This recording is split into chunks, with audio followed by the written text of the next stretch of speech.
کسی جنگل میں ایک شیرنی اپنے بچے کو جنم دے رہی تھی۔ شیرنی کا بچہ اس دنیا میں آ گیا، لیکن شیرنی اپنی جان کی بازی ہار گئی۔ بچہ تھوڑی دیر تو اپنی ماں کے پاس بیٹھا رہا، پھر جنگل میں ادھر ادھر گھومنے لگا۔ وہاں قریب سے ہی شیپس یعنی بھیڑوں کا ایک غول گزر رہا تھا۔ شیر کا بچہ بھیڑ کے چھوٹے چھوٹے بچوں کے ساتھ کھیلنے لگا، وہ ان کے ساتھ گل مل گیا۔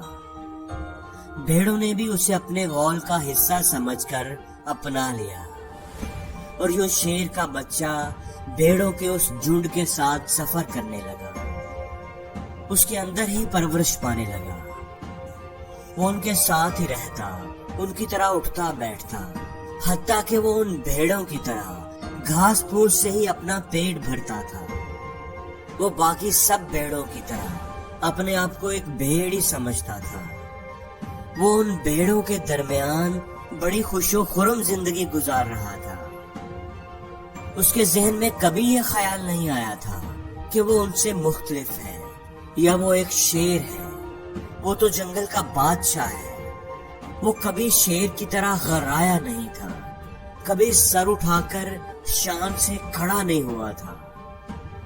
وہ اپنے آپ کو بھیڑ ہی سمجھتا تھا، کیونکہ اس کے آس پاس سب بھیڑے ہی بھیڑے تھے۔ وہ باقی سب بھیڑوں کی طرح سر جھکائے گھاس پھوس چگتا رہتا تھا۔ آہستہ آہستہ شیر کا وہ بچہ بڑا ہوتا گیا، جوان ہو گیا۔ وہ ایک خوبصورت جوان شیر بن گیا تھا۔ بھیڑوں کو اس سے کوئی ڈر نہیں لگتا تھا، کیونکہ بھیڑوں کو اس کی عادت ہو چکی تھی، وہ اس سے مانوس ہو چکی تھی۔ ایک دن ہلکی ہلکی دھوپ میں جب بھیڑیں گھاس چر رہی تھی، تبھی انہیں ایک شیر کی داڑ سنائی تھی۔ ایک شیر نے ان کے جھنڈ پر حملہ کر دیا تھا۔ ساری بھیڑیں جان بچانے کے لیے بھاگ رہی تھی۔ شیر کا وہ بچہ جو بھیڑوں کے درمیان پلا بڑا تھا، وہ بھی ان کے ساتھ ہی بھاگ رہا تھا۔ جس شیر نے ان پر حملہ کیا تھا، جب اس نے بھیڑوں کے اندر ایک شیر کو بھاگتے دیکھا تو وہ حیران رہ گیا۔ ایک شیر بھیڑوں کے درمیان بھاگ رہا ہے، اسے اپنی آنکھوں پر یقین نہیں آ رہا تھا۔ ایسا کیسے ہو سکتا ہے؟ وہ سمجھ نہیں پا رہا تھا۔ اس بوڑھے شیر نے اس نوجوان شیر کو پکڑنے اور اس سے پوچھ گچھ کرنے کا فیصلہ کر لیا۔ تھوڑی سی بھاگ دوڑ کے بعد آخرکار وہ اسے پکڑنے میں کامیاب ہو گیا۔ تم مجھ سے بچنے کے لیے کیوں بھاگ رہے ہو اور ان بھیڑوں کا شکار کیوں نہیں کر رہے؟ بوڑھے شیر نے غصے سے پوچھا۔ شیر کا بچہ خوف سے کانپ رہا تھا، روئے جا رہا تھا۔ پلیز مجھے چھوڑ دو، مجھے مت مارو، میری جان بخش دو۔ وہ بھیڑ کی طرح تڑپ رہا تھا اور شیر کے پنجوں سے جان چھڑانے کی کوشش کر رہا تھا۔ کافی دیر تو بوڑھے شیر کو سمجھ ہی نہیں آیا کہ وہ کیا کرے۔ نوجوان شیر ایسا کیوں کر رہا ہے؟ اپنے آپ کو بھیڑ کیوں سمجھ رہا ہے؟ پھر اس کے ذہن میں ایک آئیڈیا آیا۔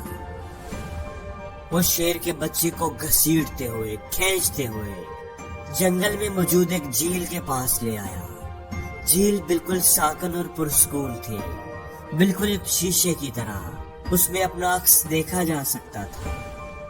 بوڑھے شیر نے غرا کر اسے کہا، جھیل میں اپنے آپ کو دیکھو، اپنے آپ کو دیکھو، مجھے دیکھو اور ان بھیڑوں کو دیکھو۔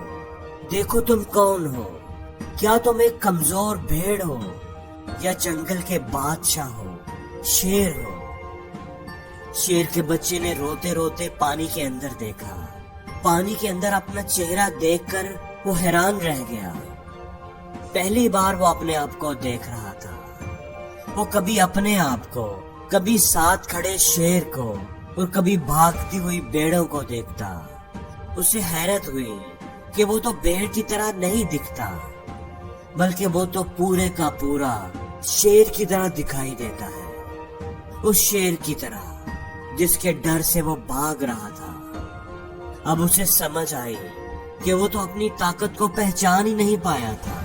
وہ تو ساری زندگی دھوکے میں رہا تھا۔ وہ ایک بھیڑ نہیں بلکہ شیر ہے۔ اس کے بہتے ہوئے آنسو رک گئے. اس نے اپنا جھکا ہوا سر اٹھایا. اس کے جسم میں ایک عجیب سی سنسنی دوڑ رہی تھی. ایک عجیب سی طاقت وہ محسوس کر رہا تھا.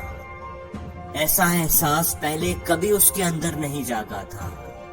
وہ تو جنگل کا بادشاہ تھا. اس کو اپنی پہچان مل گئی تھی. جھیل کے پانی میں اپنے عکس کو دیکھتے ہوئے وہ زور سے دھاڑا. اس کی دھاڑ سن کر درختوں پر بیٹھے ہوئے پرندے اڑ گئے اور اس کے وجود پر چھائی ہوئی بھیڑ بھی غائب ہو گئی. دوستو یہ کہانی ہمیں ایک بہت ہی گہرا سبق سکھاتی ہے. ایک لمحے کے لیے آپ سوچیں کہ آپ اپنے آپ کو کیا سمجھتے ہیں.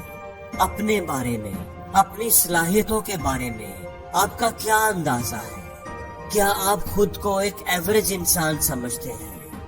کیا آپ ایسے لوگوں میں تو نہیں گرے ہوئے جو چھوٹی سوچ، چھوٹے ذہن، چھوٹی اپروچ والے ہیں، جن کی سوچ ہے کہ زیادہ پیسہ کما کر کیا کرنا ہے؟ پیسہ تو برائیوں کی جڑ ہے. انسان کا بس گزارا ہونا چاہیے، دال روٹی چلنی چاہیے. اس شیر کی طرح جو بکریوں کے درمیان رہتے ہوئے خود کو بکری مان گیا تھا. آپ بھی خود کو کمتر تو نہیں سمجھ رہے، معمولی اور عام تو نہیں سمجھ رہے. آپ کی صلاحیتوں کو بھی زنگ تو نہیں لگ گیا. دوستو اپنے آپ کو ایسے لوگوں کی کمپنی سے الگ کریں. اپنے اندر کے پوٹینشل کو، اپنی صلاحیتوں کو پہچانیں. آپ اس دنیا میں کچھ کر دکھانے کے لیے پیدا ہوئے ہیں. اس دن ہی انسان کی زندگی بدلنا شروع ہوتی ہے جب وہ خود پر یقین کرتا ہے. اس شیر کی طرح اپنی اصل طاقت کو پہچان لیتا ہے، اپنے اندر کی سچائی کو مان لیتا ہے.